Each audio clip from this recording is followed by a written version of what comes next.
Welcome to People Behind People, the podcast that shines a light on Pakistanis making a global impact in technology, academia, and innovation. I'm your host, Shehbaz Ahmad, Devbox Technologies CEO. Today, I'm joined by Fayyaz Khan Lodhi, Principal Engineering Manager at Microsoft, based in Washington, with over 18 years of experience across Microsoft Azure, Recreation, and Siemens. Sales has built and led engineering teams behind planet scale, mission critical systems that keep the digital world running. From cloud networking and identity security to online gaming infrastructure like Call of Duty. I love it. Sales, let's start from the beginning. Go ahead. Well, it was a long, I would lead with like, okay, Steve Jobs quote, connect the dots from the beginning backwards. You don't really know what you are doing in life. You start with, okay, whatever is in front of you and what you think is good is good. So that is okay. That should be fine. I used to be fascinated by writing code, and like coding competitions was the first thing that attracted me. It sounded fun, sounded like a sport. I used to play different sports. So, uh, uh, eventually, eventually it turned into okay, it makes you a better programmer, and long term later, well, it gets you good at lead code too, which is a key thing in interviews. I think back then there was no lead code. I think top coder was the one thing we used to play. So I started with that. Right. I think C programming course in university was very attractive to me because I used to learn from, okay, what is happening in the machine. I remember we Yeah. learned Java and multi-threading, and I was like, okay, you have a runnable interface and the thread is running, and I was like, no, I want to see what's happening behind. So that was Right. quite disappointing. So yeah, I started that way. By first semester, I remember we wrote a printf's functionality behind by directly accessing memory and right from there. Yeah. So early days were, learning C well. Then I went from basically first job was at Confiz Solutions. I think I was the first Yeah. person hired there from PUCIT. They made me Nice. write. Yeah. Yeah. They made me write some recursion in the interview, and I could do reasonably okay. Did you run into null pointer? Yeah, I did, but I think they kind of okay add checks to it. So let's focus on the logic first, and then Mm. talk about it.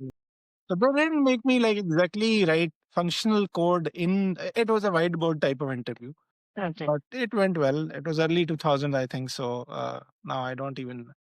But yeah, that was a lot Yeah. of app layer work, C sharp work that I did there. It was fun. That's yeah. That's some fascinating work.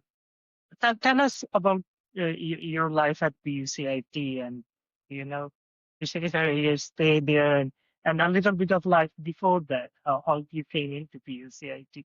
Well, I think I had an admission to another big university, and then I like that was provisionally admission because I had good scores in SATs in my first year. SAT. Mhm. And then later, I think I kind of screwed my second year and then lost that admission. And then I had NCA architecture as one option. So on a government finance sheet, which was pretty impressive at that time because I could really talk. I did well in math, I did well in English, and I was really good in interviews. And I couldn't draw Right. very well. They made me do a live drawing, but they kind of, okay, thought that the Yeah. kid is maybe okay, so he can get through. So that was a choice, and I liked programming. Other than that, everyone in my family hated the idea that okay, what is PUC? Nobody knows. Don't go there. My sister used Yeah. to joke to my nieces that see your mamu could go into NCA, but he didn't go there. At that time, Right. yeah. But like I just liked programming a bit more, so I thought okay, maybe doing architecture is. Yeah. But yeah, those were my True. only two choices eventually at that time. So I got in. I liked programming. Like didn't mean I was extraordinary at that.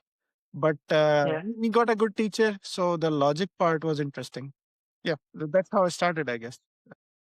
Oh, okay. That sounds a bit of fun because I can relate to that. So in my family, my younger sisters, couple of them were doctor, and I was the first one to go to computer science. My mom was worried because she saw a couple of computer operators at her brother's organization. And she was like, are you one of those? Are you going to end up at one of those jobs? And I was like, no, that's not what I'm going to do. Yeah, it's just fun how, in our families, people just knew at that time about doctors, engineers, and armed forces, but computer science was new. But And it's very different today. It was a new profession back then. So we were like, yeah, venturing into yeah, uncharted territory. So yeah, but nobody knew. I mean, but we just kind of, okay. The thing is, you don't know at that time what it would end up. So people optimize yeah, for a lot for their careers. Oh, I should pick this today that would be successful 10 years down the road. You really can't do that very well. So it's better to, okay, whatever I'm picking, let me uh be really good at that. Or let me, really do it the right way. yeah, true, true. I mean, if you're not enjoying what you're doing or what you're studying, it becomes way more difficult than it is for other people. And yeah, I agree. That makes perfect sense. So your journey from after PUCIT, let's hear about it a little. How did you end up at Microsoft in your current position, and what's the journey? Because one thing people don't understand it that these journeys are not linear. It's not like you were progressing, you were hitting all the goals you have set up. Yeah. Yeah. I wish I could say, oh, I started with this goal and this timeline, and here is how it happened. But no, Yeah, so I yeah, was good at programming competitions. I think by the time I graduated, I think we stood third in Softex, first All Asia one, some in Fast Karachi, a couple of nice. them. So, I mean, I knew, okay, I could code, I could solve problems. That was my interest. And I had done a couple of projects too that weren't, I mean, exceptional, or I was not the highest GPA holder. You know that about me already. But I did okay. Yeah, Conf is my first job. And I would start trying right away. Like, I wanted to do good in program. So I applied for Microsoft even back then. I don't know if you know that about me or not. And they used to interview in Dubai. They used to do two interviews online, and then they would bring you to Dubai. So I went to Dubai. Right, I passed the right. first round, and I went over. I did stayed at a fancy hotel for the first time in my life. Did three interviews. Didn't make it, but they did give some feedback. So I mean, and my life is filled with. I didn't go to a very fancy school, so I have for every success I have easily half a dozen failures, and now that's kind of norm. I use that as a learning skill, so I'm very thick-skinned. We do Right. so. I mean, but I tried a couple of top schools at like I think there was a Google interview for Google Zurich at that time. They asked me a static graph algorithm in the interview, which I didn't, I just knew the name. And he said, oh, well, your resume says you stood first in dynamic programming competition. I was like, okay, it Right. was not that dynamic programming. They just named it that way. After that, I changed that in my resume. So anyway, I mean, it was an advanced algorithm question that they asked, and that was their way to weed out. But I interviewed with Google and Microsoft for the first time, I think, in 2005, 6 maybe. Okay. Right. Anyway, so Confiz, I think I failed Mentor Graphics, now Siemens, twice. Mhm. Once I was interviewed by two UET uh, educated electrical majors. Right. The crux of that interview is that I realized that, okay, CS alone maybe is not enough. The Oh, things it's they were okay. Yeah, the things they were asking were hardware focused, and they would lead everything with, "Oh, I assume you know the software stack." So I didn't make it that time. I interviewed there again in a different team a year, 6 months down the road. That time I did much better, but I think someone else was better than me, and they hired them. Later, I knew who they were. They were a senior of mine too, and we became friends afterwards. Third time, I like literally blew away the manager. Anything he asked me about C Mhm. pointers, I answered that and more. So yeah, Okay. yeah, yeah, yeah. So, so, uh, so that time you had the knowledge. So it's kind of you learned from previous interviews, or at least they gave you an option Yeah, on but it was subjects you need to. yeah, but it was different too. Like the first time I interviewed for the RTOS team, and the people there were all UET folks once, so they would kind of there is always a. So the point I want to mention here is that interview would not align with jobs always. Sometimes it's people's background too that they choose things. I like did really well at Siemens. Like I got spot bonuses and I basically supported things while being remote. I was in the networking group, but like I had no electrical engineering background. And I think a lot of people might be weeded out just because of that. So I would say like that was a career lesson too, that somebody might say, oh, like I have friends who have better academics than me.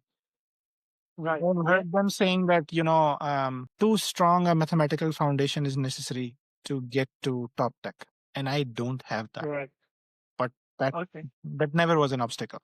This is what I'm saying. So learn from every experience, but also take it with a grain of salt. So yeah, Yeah. spent a few years embedded systems. Then I went to two companies in Karachi. I think the first one was just, well, it was paying really well. It was Okay. Obviously. Yeah. That's the criteria, of course. Yeah. But it was also a specialized embedded hardware.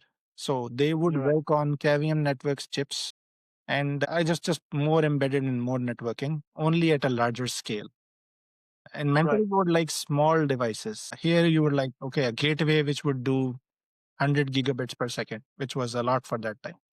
That experience, that company eventually shut down. Basically, they were competing with Cisco, and that didn't pan out well. Then I worked for another company, adding the virtual number service that runs in Pakistan and six other countries. I led it for 2 years. It's C library. I have written most of that code. Okay. PTCL Smart TV PC app. I wrote it entirely using libVLC. So VLC, if Okay. you use that app and sometimes you have a weird crash, you would see a VLC error log. That is me not covering it properly. Yeah. I will search for it next time.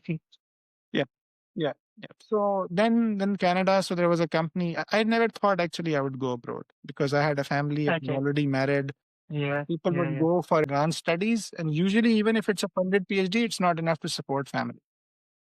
Right. Yeah. So a recruiter reached out from a company in Canada who said, "Oh, we are looking for people with experience in Cavium chips." So specifically, so I interviewed. A lot of other people interviewed too. I think they hired two. I was one of them. That's how I ended up in Canada. I think it took a year and a half. Uh, Mhm. Visa process was cumbersome. I didn't want to go without family as well, so that was hard. But yeah, that's Right. how I ended up in Canada. Worked for that company for a couple years. That was a consulting company, so they would send you to US as well for their customers. I've like visited for one project in LA, one project in Texas. Then I interviewed for Mhm. Skype for Microsoft in Vancouver. Moved to that. Worked there for a few years. Skype was a bit more application layer. I was more into systems.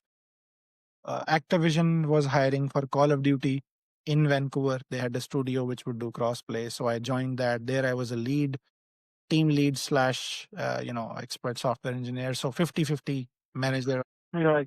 I was Right. manager in Pakistan too, by the way, like the value added services team. I was a very seasoned IC too, but I was also a manager there as well.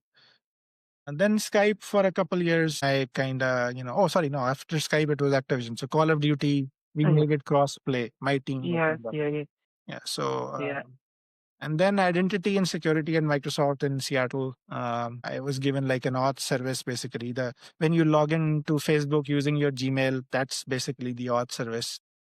So Yeah. Microsoft has Azure Active Directory is the service I worked on Right. 3-4 years. So, all right, that sounds really cool. And I think your experience in companies like Activision, Rockwell Technologies, and Siemens, how did each shape your leadership and technical philosophy? Like the culture differences from where you worked before, what can you tell us something about that you didn't see in Pakistan or you actually think was better in Pakistan or comparison or a little bit of what you feel about all this stuff. Yeah, it's so nice to look at back and say, "Oh wow, this was a difference in hindsight." But ideally, everybody's just trying to do well at their current job. But the key difference I would say is when you switch jobs, you are forced to prove yourself all over again, Right. and you have Yeah. to learn what is happening in that company, in that tech, in that group. That requires some learning from the ground up. So learning a new code base, I think I did it like a half dozen times at least in my career by then. Like, okay, here is a product, here is a repo, go to it, figure it out. I am still very proficient with Git command line. Still very proficient with Subversion command line. Because I used to you don't use that on a daily basis, right? Even in Microsoft, most Yeah. people True. commit from Visual Studio, ID. And when I have to look at the repo myself, which is not very frequent, I do it from command line just because I'm more proficient on that. I became a Linux guy, so people also are sometimes, oh, you went to Microsoft tools. How come that be? Because I was a Linux, So each company's culture is different. Their expectations are different. Yeah, Their tools are yeah, different. How fast they ship, how they test is different.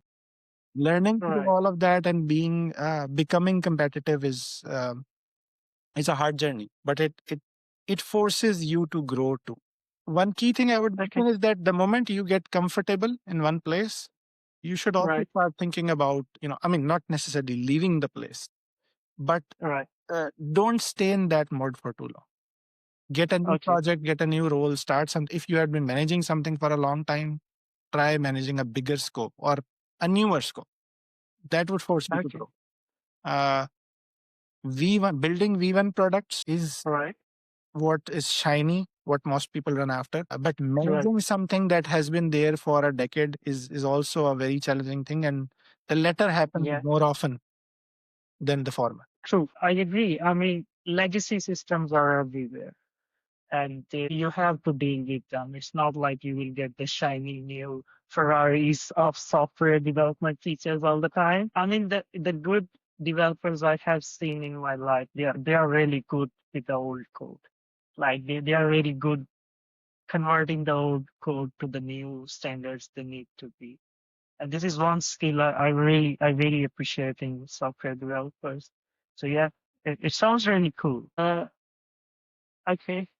That's a Your journey sounds really nice. And let's talk about a little bit about your current position as you are leading the Azure DNS recursive serving plan, which is like part of the infrastructure that literally keeps the internet running.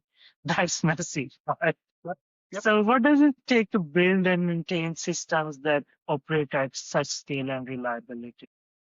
Sure. So, I mean, life site, I would say, is the biggest thing. Even in comparison to something, you write some code, you ship it to one big customer, you debug it for them. That's very non real time. Yeah, yeah, That's how my early life software development was like. Mentor, you are debugging on a chip your code, which is like you have all day to debug it. It's not like somebody's losing money by the seconds. So yeah, that's the impact. So that stress is at a different level, I would say. But I mean, stress is easy to state that as a word. Like how do you build systems like that? Obviously, there is a lot of telemetry. There is a very stringent criteria of testing. There is yeah. a lot of failover mechanisms. Deploy, like I own something which take about 1.5 months to deploy across the globe. But that is not based upon the tools are slow. That is based upon our rollout blast radius is that massive. So we deploy to like 90 regions, and we only do 1/5 of a region in a single day. And the rest of the day Okay. we are running monitoring, validation, testing. Like I guess it's been so long that that's kind of I assume so many things by default that are not there in a regular software writing. So Yeah, people, oh, I will write. Everyone loves to build features. If you can't show yeah, me on a dashboard how your yeah. feature is doing today, then you don't have a feature. It's not production ready. Okay. Like it Right. is, and people usually translate that into a feature means a UI. No, I'm not talking about building an app because there the app itself is the interface. It's about Okay. I have 10K users using this right now. 4K of them are Right. in that module. 5K requests went through with this much latency. This many were successes, Yeah. this many were failures. At 12:05 p.m., here was the spike in usage. We were at 60% of our CPU overall across the board. Those are the kind of metrics that have to be there for anything to run Yeah. on these kind of production scales. Chaos testing from Netflix is a famous terminology. Suddenly, I would Mhm. go and take off a server. I mean, if I can do it, what's going to happen to the server? It should keep working. Like there should be automated failovers, there should be automated rollbacks. You turn on a new feature, you built a new feature. Is it built with Mhm. feature flags? Can you go Yeah. somewhere and execute an API to turn that feature on or off? Uh, Right. basically in under 15 minutes. If you can't do that, you Cool. can't really roll out something like that in production. And still things happen. Like those are Yeah. Absolutely. I mean, it's software. yeah. I would love to say that all of these things eliminate those issues, but that's never the case. You need to know what SLA you are running a service on. Is it 2 nines, is it 3 nines, is it 4 nines, is it 8 nines? So Okay. and I mean most people have heard this term, they wouldn't really know what it means. And each has a different Right. meaning, and I would not go into its entire detail, but just pointing out that okay, 4 nines of SLA means you can only be down like 52 minutes in a year, I think. And so how do you get to that level of resilience in your piece of Yeah. software to not let that happen? Even if things break, it fails over to something else and it continues to work reliably. You get attacked by something. Yeah. How do Yeah. you deal with that? How do you keep there's a 0 day vulnerability discovered and you have to patch it. How fast can you do that? So Right. uh, I don't know how well that answers it, but these are the common things that are essential pieces to run anything that is online software that is on that scale. It slows you down a lot. It takes away your Uh-huh. ability to write code fast and ship. Good engineers understand that this validation process is the one where you Yeah. can't compromise. But they still, proof of concept code and the feature code where nothing is being broken, they still write that really fast. So then this part is slow and you live with that. Yeah. Okay. Cool. Cool. I mean, that makes perfect sense. You have to make sure that it works, and to make sure it works, you have to test it. And cool. That's very interesting, actually. And I think it also gets, something from the culture of the team. And I want to hear your thoughts on, when you're growing. I mean, you have worked in so many type of organizations. When you grow teams from, let's say, 3 to 4 people, then you go to 20, 30 technical resources. While maintaining quality and culture and also innovations, what's your advice on that? How to do that? What's I won't say the best way, but a reliable way that produces results consistently. Best way that produces result consistently. Yeah, it's a repeatable recipe for any team that is growing. Don't like so start with objective. I mean, okay, it's a very in a company like the ones that I work in now. Obviously, you have to convince someone that I need these many people for this type of job. So if you get me these resources, I'll get you this output. And you have to sell it and you have to be able to prove it. That dynamic changes when you have a customer and you're asking, hey, you want this feature done? I need this many developers. Doing the homework, I think, is the key. Usually we are like, oh, I need this many people and I'll use them. I first need to hire and then I can get them. That's the wrong approach. You start with the more work you have done earlier. Oh, I need an expert who needs to know how to debug kernels. I need somebody Yeah, who's yeah, good with web API. I need somebody who's good with databases. That kind of distribution, if you make for a project, I need somebody who will do a good project plan, for example. So if you have that kind of spread, when you define the roles well upfront, then you go and hire for them and you compare each person's competencies against what you are actually trying to fill. It's like you have a large puzzle, but you tried to define the puzzle up front and broken it down, and when you are hiring you are seeing, okay, what percentage of that puzzle is actually getting filled by this person. um, in people, so generally you would hear that, oh, anything is learnable. Yes. yes, true. But also, like, there is a foundation that you start with. You wouldn't bring non-software engineers to do software job thinking they will learn, right? That's a disastrous idea. Yes, So you have to define what can be learned and yeah, what is non-negotiable, what they have to know upfront. You interview them for what I they see. know upfront. Yeah, Then the problem that happens is it's hard to strike that balance. And in all sorts of hirings that I have seen, you go too far on either side. In some right, cases, we interview so much for, oh, startup, one specific tech, we need an expert in that, only that, and really good, and blah, blah, blah. And then you can't find the person. And the other right, spectrum yeah, is you hire too generically, and people who are good at interviews and not do anything and afterwards is The Yeah, opposite spectrum. Sweet spot is in the middle, and after a certain skill set, attitude matters more. right. Finding that drive in people, and that is very hard to judge in interviews. How do you judge some? Yeah, Everybody is driven when they are interviewing.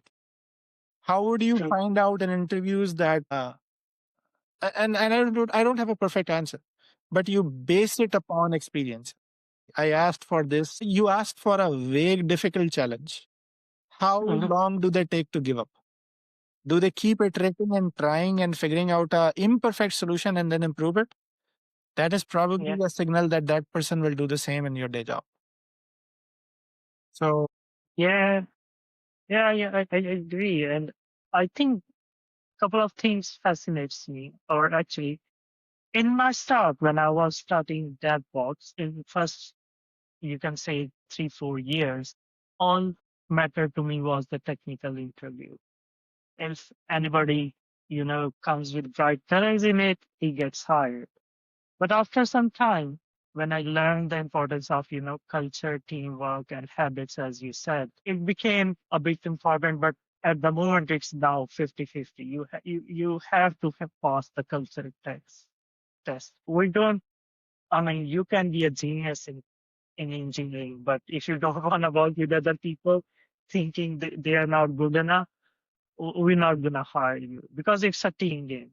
So I see your point in there, and I totally agree to that. And I think you are a right person to answer one of my other questions, which actually I think a lot, and it is about technical people becoming managers.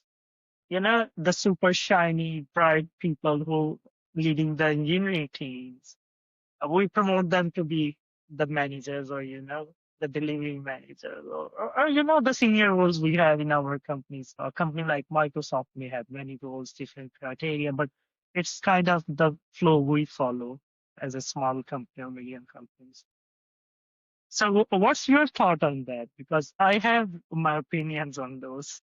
yeah, I mean, my thoughts have been shaped by what I experienced and what I read. You read Right. any good management book, 1 Minute Manager, there's a bunch of you don't have to be the most technical savvy person to be a good manager. And we are talking about software engineering managers only.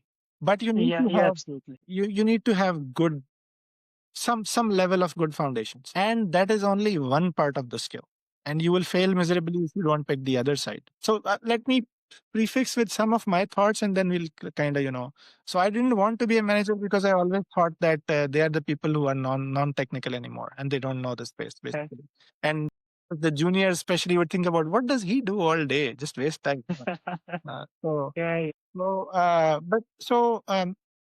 so that's why I delayed that for a very long time. And even when I became a Mhm. manager, I was like I would try to do features myself, or I would try to, which is bad, which is like, Yeah, you yeah, are yeah. actually, unless you are a manager, you are a TLM. That's what we use in the West industry, which is technical lead manager, which is like small enough team that you do some part of technical job yourself too. Only that role Right. is where you should be in code. Otherwise, you are wasting time, basically. So the things that made me go towards it. One is that you probably know that about me. I was pretty active in communication skills. I was actually in school, even in undergrad. Yeah, yeah, Yeah. yeah. I should mention that you were the president of Literary Oh, Society yeah, at yeah, yeah. UCI. Yeah. People used to ask me that why you don't go into debates, and I was like, I like it, but not that much to adopt that as a profession. Yes, So the thing that struck me the most is that being able to communicate technical ideas well and correctly. And well doesn't mean fancy English. Well means the opposite, actually. The simplest, easiest, and without any dependencies for the others to digest is the most important skill a more accomplished software engineer should have. And it overlaps with a manager. Like if you are a manager, that is a must have. If you don't have that, right. you shouldn't be a manager, basically. And it's hard. Like I was writing in our notes, and I tried to. So early in my career, I used to work for a company, not even in Siemens, Mentor Graphics, now Siemens. They used to bill hours, like they used to write at the end of the week. There was a tool in which you write, oh, 40 hours this week, what I worked on, basically 8 hours for this. I'm sure you're than some version of that. Yeah. Those time sheets. Yeah, those types We of. love them. Yeah. So it's a bit different when you are not billing a customer directly, but still, like you would ask yourself, okay, what did I really do in that time? When you are, Yeah. and I was saying like stand ups, tomorrow's stand up. People start, software engineers start going to a stand up to give update, and they start Mm, with babbling. They would like, oh, I worked on this, and today I'm going to work on this. Like right. it's data that is not relevant to that conversation. So being able to, you are not talking about, oh, I designed this, took this approach and chose that data Mm, structure versus this data structure, or I was debugging this part and taking longer. You should up level that conversation. So I thought my communication skills kind of translated into doing that better. And I used to right. joke that I would survive as a manager so long as my team can't collectively give their input in one go. If you ask 8 or 10 people to just describe Mhm. where they are with what they are doing, they would spend an hour doing that. Okay. All right. So that is one key skill a manager should have. A leader Okay. words you would want as a CEO if you have a team. What is Yeah. that team doing? Where they are? What's the ETA? Are they missing it or Yeah. not? Do they have any major challenges? That's all you want to Yeah. know. You don't want to go into the details. Separating that out is really hard for devs, even senior devs. Yeah. Yeah. So Absolutely.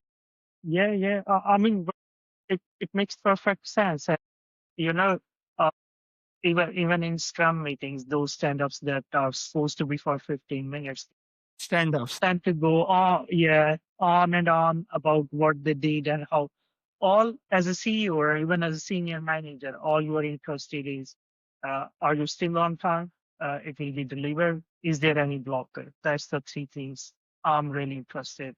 And then I trust the team. If they are saying they will everything is good, it's good. I don't have to know all the architecture and design. So yeah, it's a habit of technical people. You have to learn it, to be honest. It doesn't come built into it because we both know that once you write a piece of code that's really good, that's really doing wonders, you really want to tell other people what it is doing.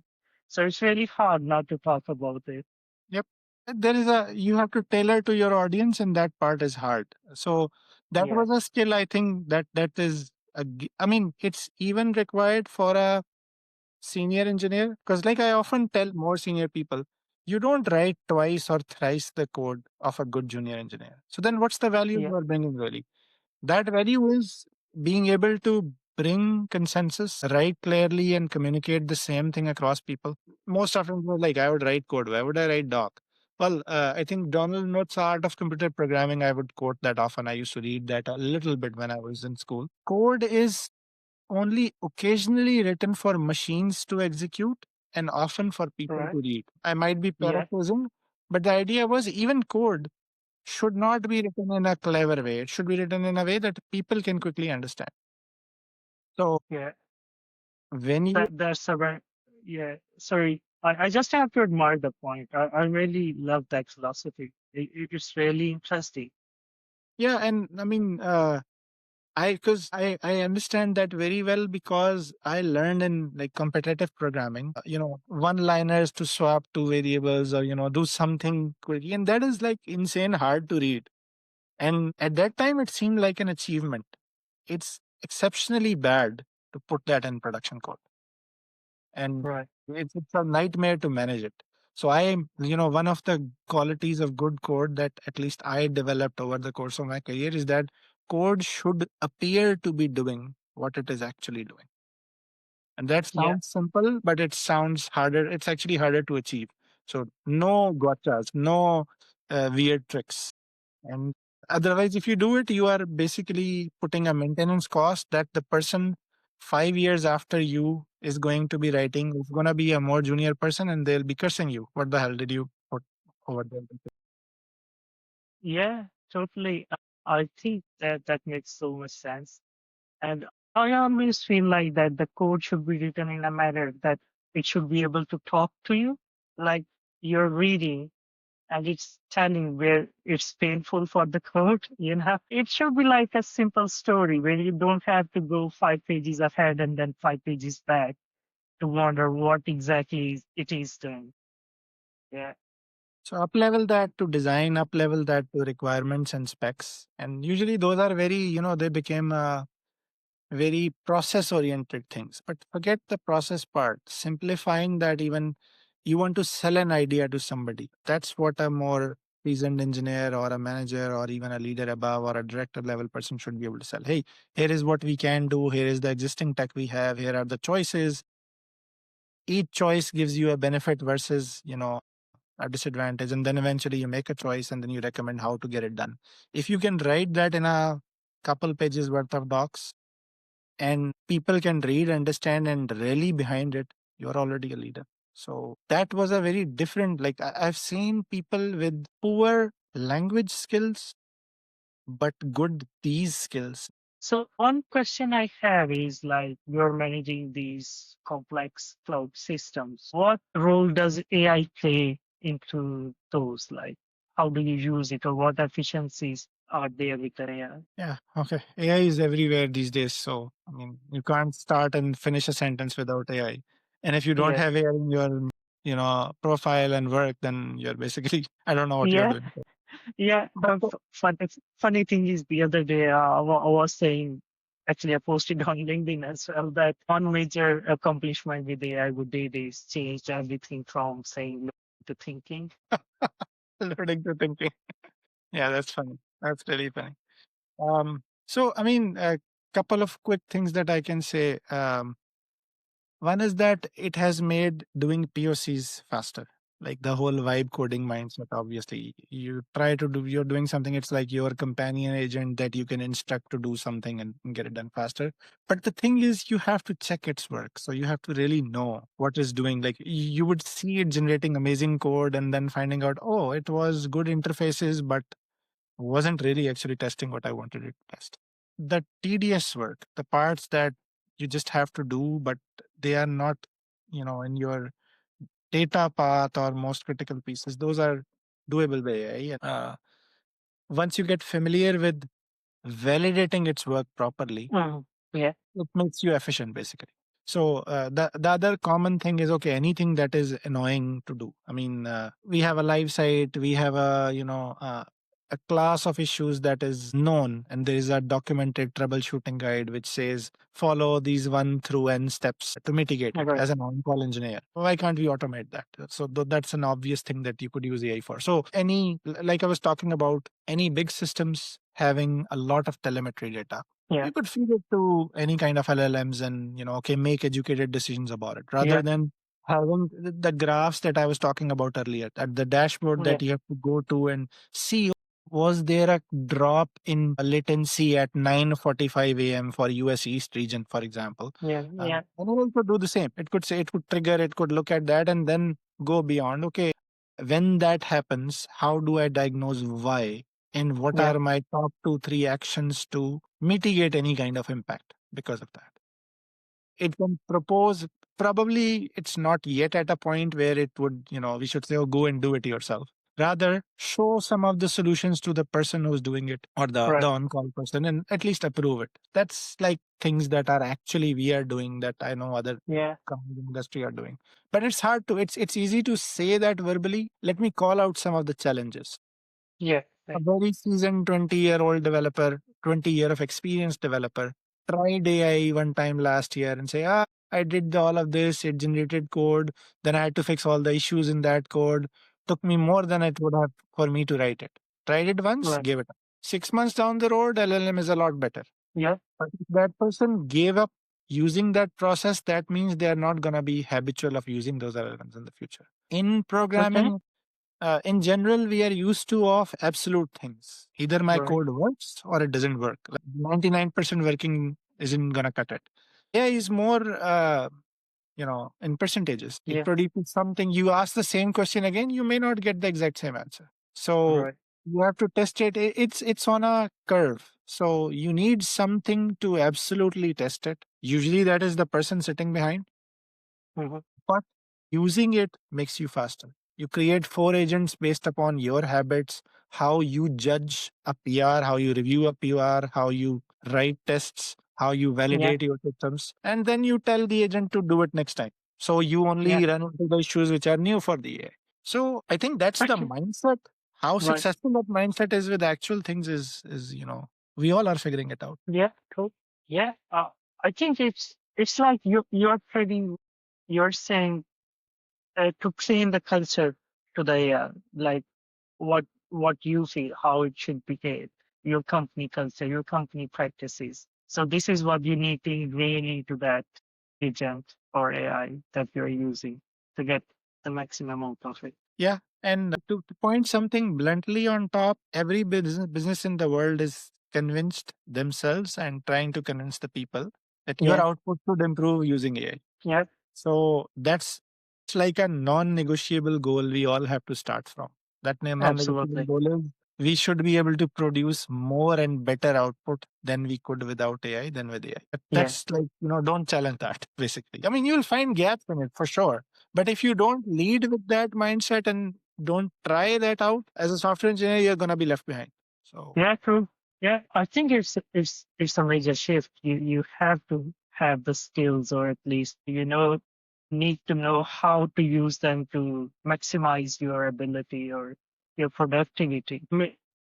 It is like senior people are needed. I mean, the people who needs to design, integrate systems, understand different stuff, find a solution in chaos. So the thing is, if those people can use AI as a tool at their expense, it really plays very well. But I also wonder about the juniors or the fresh people coming into industry. How do you feel that? I mean, I feel like it's getting to a point where the number of fresh people, the tasks that used to be for the fresh people, are a bit of refactoring, go write some test cases or small jobs to make them learn and gain the experience. They vanished, the kind of with the AI. they kind of vanished. The bar for entry level people is gone up as well because of that. The other challenge with that is that the people who got to senior places by doing that work are like they know what a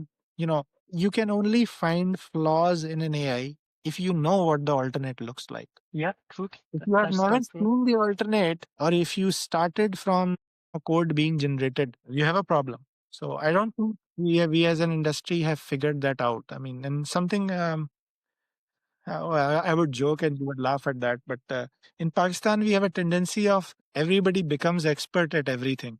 So if you Yeah, know something about one thing, you feel that I'm very wary of making statements that I don't know about. Yeah. So AI right. is something we Yeah, all are figuring it out. So I'm just sharing what I think. And part yeah, of that is also junior developer is going to be challenging. We don't exactly know how that would look like, but what yeah, they can do, including my son is in undergrad and he's doing computer science.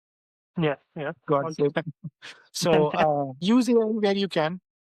Yeah, Don't underestimate the value of architecture, quality code, design, efficiency, all of that. Try to learn both, and yeah, we'll figure out as it goes as the time. yeah, But even seniors right now, I find a lot of resistance in them. Oh, I tried AI, it's useless. Well, yeah. it was useless 6 months ago. It was useless last week. That today's LLM is much better. So. True, Or true, your case might require a smaller LLM, or LLM evolved, or Anthropic yeah, evolved. So there's a true. lot. Then there is all the social side of it too, the responsible side of it too. I've seen some research from Anthropic which was talking about they had people who were in biotech who were researching that is AI biased. All the gender, race, and other Yeah, kind of biases they also exist in AI. It would make decisions yeah, based true, on that data. So true. we got to deal with them too. So it's a new world. Yeah, So it's an evolving world. We all are edgy about it. The best we can do is, don't try to have the perfect solution today. Just do yeah, well at what you are doing and you'll figure out. yeah, yeah. And what do you say about? I mean, we used to have that habit, or at least I did when I was, mentoring some juniors. I would always tell, okay, come to me when you have tried the first 5 or 10 solutions you find on the Google. Because it's not about finding the right solution. The learning is also what doesn't work in a situation. It tells you how to understand and use that solution in your situation. But now with AI, I feel like people just totally depend on it sometime. Whatever the solution comes, there is, as you said, it's person to person. They just accept it. There is no challenge to it. So one way to deal with that non-challenging part, and I mean it's very natural, right? They are trying Yeah, to yeah, get something absolutely. working, and they would go with the first choice that they get working. So the only way to beat that is have more than one versions working, so then you can compare. So the general way I would like go about this is every design should have multiple choices. Even if you're going for one design approach, if that's the only one you present, no, go back. At least one alternate. And actually, by the way, we do this in interviews too. Okay. Present at least one alternate that you didn't choose and why. And then Right. automatically the one that you chose would satisfy some of those vibes. So you should have a story where, like, ideally, two, three things you considered, you tried, it did work too, but it had A or B drawback. So the Yeah, minimum level of, rejecting some options and selecting one options, if it's there, I would say it's a foundation. It's at least something. So I would start with that. yeah. That's a very good point, to be honest, and I think I'm gonna use that a lot. Yeah. Okay. So okay, let's move on from AI a bit now. One last thing about technical stuff that I want you to answer for me or for the people who will be listening to this. What do you suggest for a person in Pakistan as an engineer who dreams to be in big tech and wants to lead the teams or to be at a leader's position, not just technical? What's your advice for him or her? Let's ignore the political and visa sides and all of that, right? That's Yeah, too hard. absolutely. That's too hard a territory, and that everyone goes through in life. And I hear that. But like, I mean, the first prerequisite is you have to become so good that people want you, right? Or you could bring a value that is worthy of going over these hurdles for big companies because they are not opening in Pakistan. They try, and then somebody asks for kickbacks and all that. So I mean, you know the story Yeah. better than me, and I'm out of that for a very long time now. So but so being technically that good, let's focus on that part. So scale is rare to face there, so I would say build something that operates at the word scale. If your internet infrastructure is not good enough, I mean, it comes with like Azure is present in what 90 plus regions across the globe, maybe more. I will keep that a bit fuzzy, but like that is a consequence of a need. We have people like using it everywhere. There is enough value coming out of the services running. So build something that is that large, that is adopted that well, and run from everywhere else. And initially, if you don't have customers, like put, okay, you wrote a small application doing something, increase that application to 100,000 users or consumers, or I mean, even if you have to bot it, like run it through VMs running across the globe, attack it, run it, break it, that kind of scale. How would you know? How would you mitigate it? How would you build that kind of system? Because like scale is, I think in software, it is the biggest difference between a very small startup that fails because they're just trying to validate an idea but not run global scale systems, versus something that is maybe not even that ideal but it runs on that scale. So scale is a big differentiator. A lot of people have never written in code in their lives which goes beyond one demo, one customer, or is used by 30 people in a day. That is a different level compared to running something that is like. Right. Yeah. And again, I'm not necessarily talking about places where I work. Even like, I'll give you examples in Pakistan. Like PTCLs was that. The virtual number app that I wrote there, again, actual example. Nothing has to be global as such. It was used by every cell phone in the country. That was the Right. target. Okay, not everybody bought a virtual number service, but I don't know how many phones you have in the country, but that is pretty massive. And if every text is going through your code, that is something, that is some scale, some massive scale. Yeah. Build things around that level, know how to operate systems at that kind of level. And they don't happen by chance. They happen by intention, process, and Yeah. systems Sure. in place.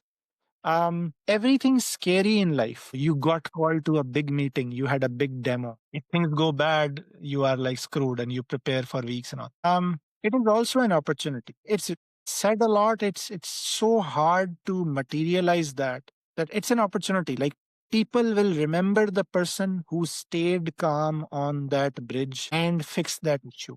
Doesn't mean they have to be the perfect knowledgeable person. Did they rally with other people around? They found, oh, you are an expert at this, you debug that, you debug that, let's bring it Yeah. together. and solved it. That is like a very like that skill is very hard to find. If you can build that type of attitude, that type of skill, that is the difference between running something massive. There is so much available in open source these days that you could like it's a lot easier to build systems and try all of that out on your own.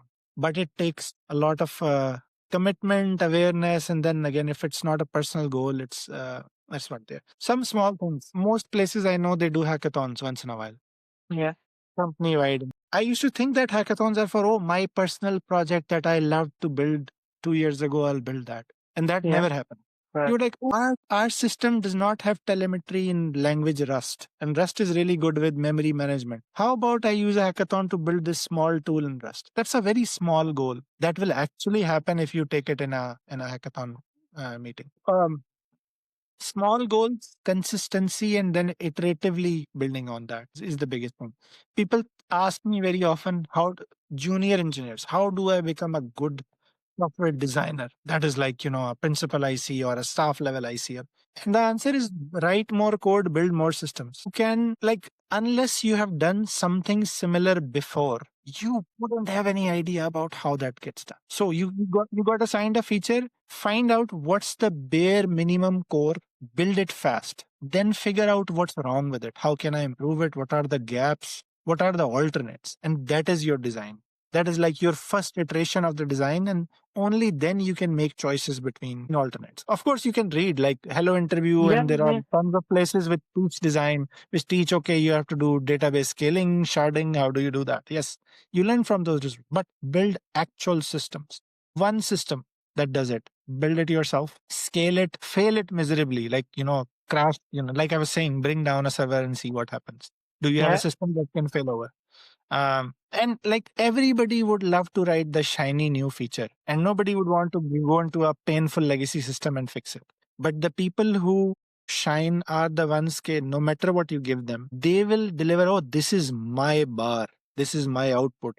If they wrote a doc and then there is a font line which is missing, I think when I was writing, like, if they write a doc and they share a link, one Yeah. type is we paste a long URL with corrupt, unreadable, versus you write a line of text and it's the link hidden behind. Insert a hyperlink. It does not require engineering, or it does not require any extra skill. It shows, here is my bar of quality. The reader would be impressed. Oh, this is more readable. Right. So it is like you know how to present, to share information, how to communicate. Uh, I think communication is like one of the biggest part of our success or failure of the project, or software engineers. Based on what you said, one example I can share, share is like when you give somebody a status, like somebody's waiting, and you share the status at the end of the day, hey, I did this and it's completed.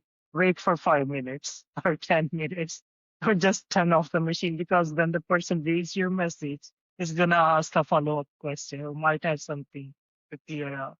So yeah, these small things really matter and actually helps you. Yeah, sounds really good. Okay, let's shift gears. I think beyond the tech. What personal habits keep you grounded and effective? Wow. I would love to say I have a lot of, but yeah, I'm not that amazing, man. I think we tend to think that there is a formula recipe for everything. It's not. So be okay with it.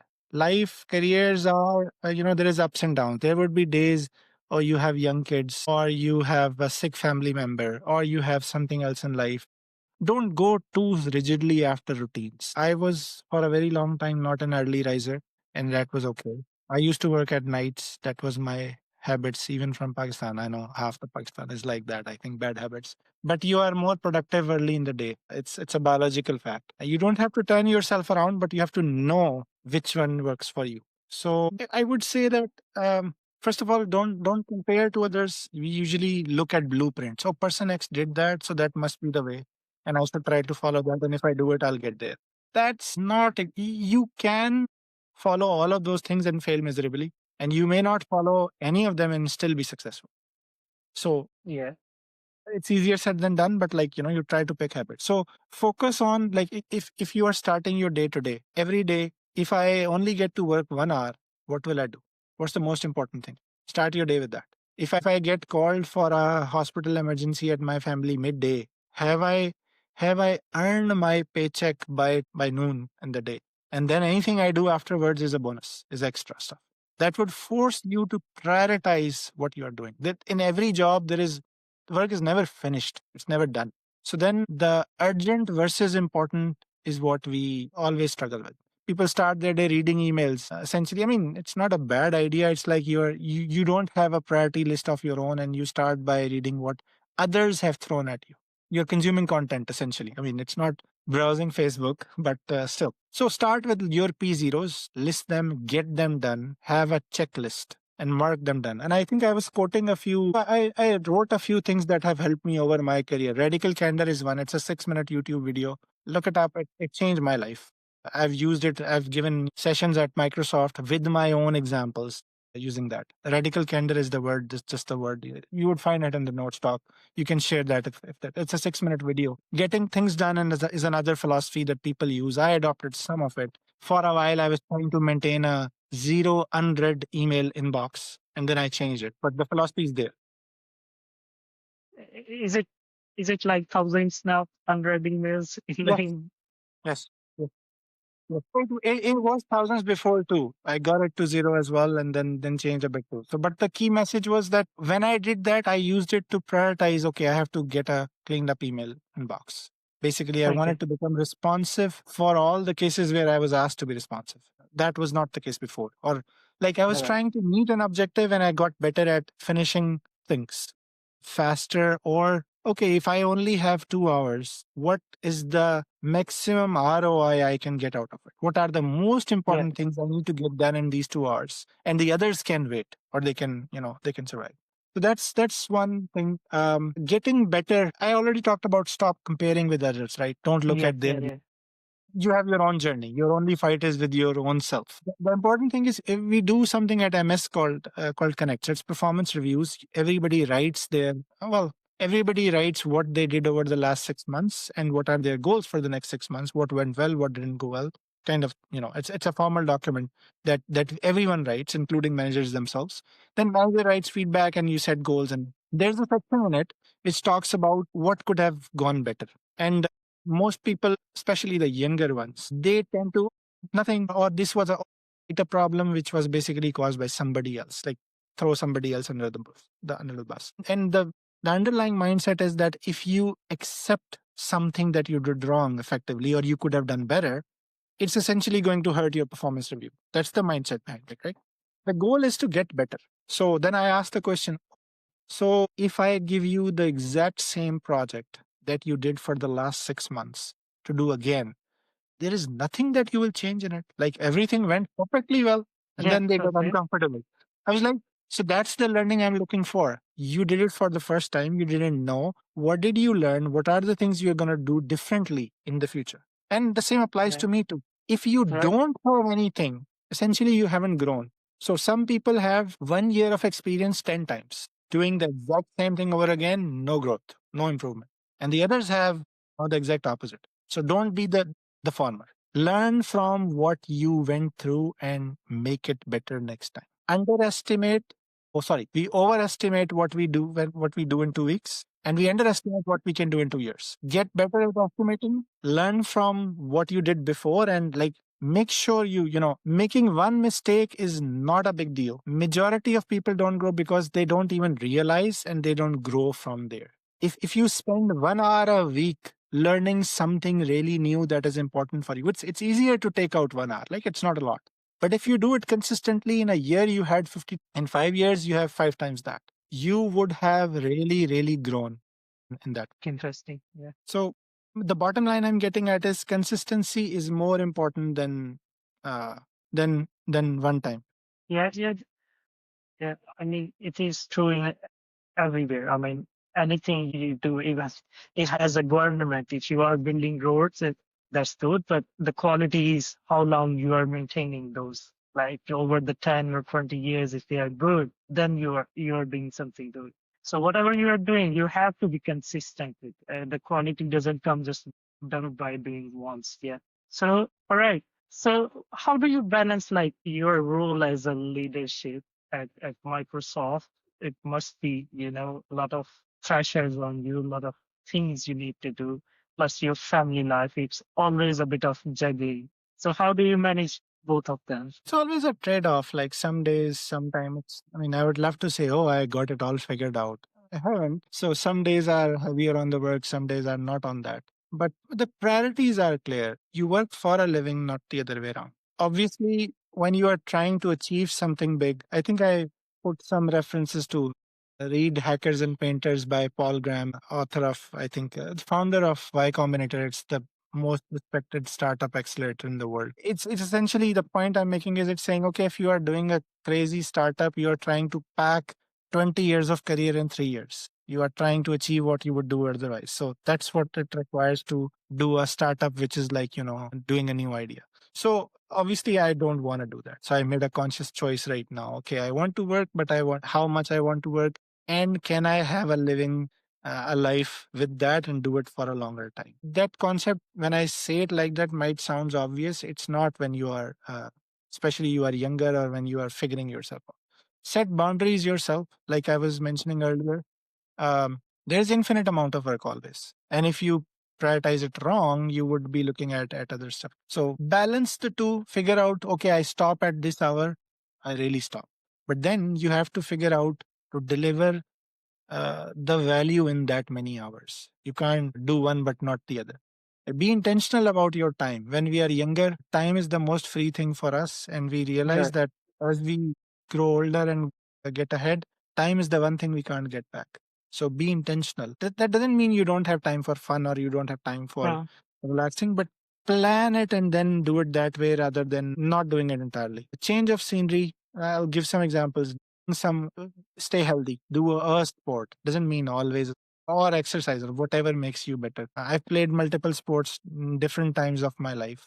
Not always consistent. Sometimes I had year gone without playing any sport. Walk. Some of the hardest challenges I solved when I had given up on a problem from work, went to play table tennis and a light bulb moment or taking, doing something. That happens too.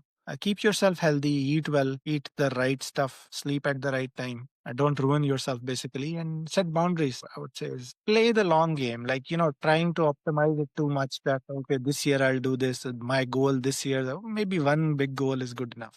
I think that right. you set too hard a boundary and then you can't actually achieve it. That's where you set a small boundary, do one thing but do it well, and then live it. It is the after is the thing that matters. If you can't focus at some time, it's better to get away. Like instead of sitting in front of a screen and on some days it's okay to say in the scrum, I didn't do much yesterday, I couldn't focus. I appreciate that response from somebody who instead rambles about something that sounds like basically made up. That would happen too. You might need a break financially, and I'm not trying to be a financial coach, but especially given the environment we are from, we are after earning. Okay, we want to raise your Yeah, quality yeah, of life. absolutely. That's just natural. Once you reach a spot where you can make a little reasonably well, try to live below your means. That gives you financial freedom. That also gives you the freedom to make choices. I have had offers that I did not accept because I could, because I had the choice, and even if they sounded good in some ways, I decided at that time I couldn't or I didn't want to optimize for them. Those decisions can be right or wrong. That's not the point. The point is that you want to be in a place where you could make those choices. If you just up leveling your lifestyle to what you earn and spend it all, then you are slave of that lifestyle. You buy the next shiny car, the next shiny house, or whatever. Then you are always forced to follow the choices that you have.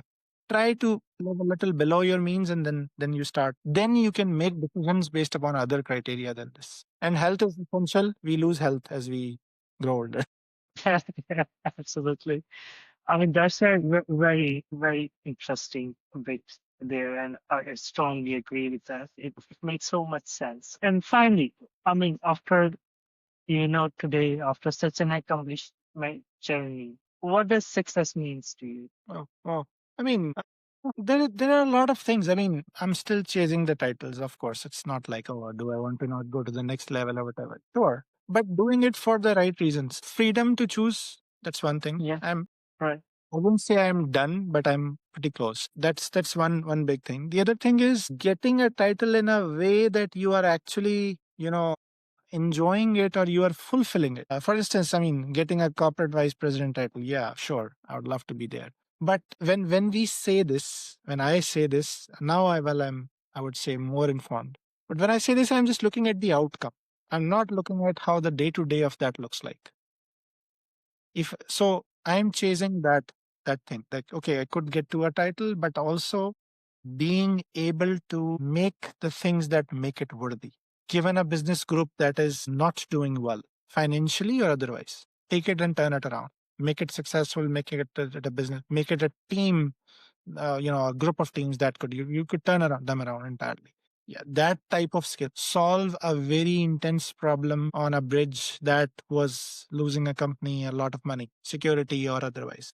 So that would be fulfilling. And then on a personal level, yes, I mean, at some point you start thinking, okay, there is no limit to earning money. Then you're like, okay, giving back both financially and otherwise to others. One day you and I will not be there. We start with our kids or people around us, but like where we got to, if we can help others get to somewhere there or better, that's that will be the other success. So if I can look back and say, "Oh, I helped this many people grow and got to somewhere they wanted to be, that would be the other bar of success. Money is one part, but that is only one part. You teach people to catch a fish, that's a different level, whole different level. Yeah, I think it's a very appropriate thing to what you have been saying. It summarizes that beautifully.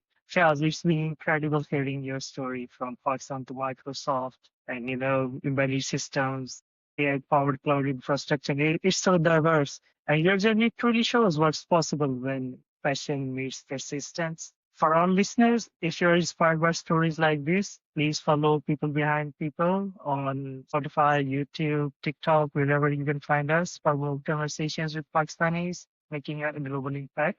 And trust, thank you once again for the journey. Thanks very much. Thank you for having me. It was a great pleasure talking to you.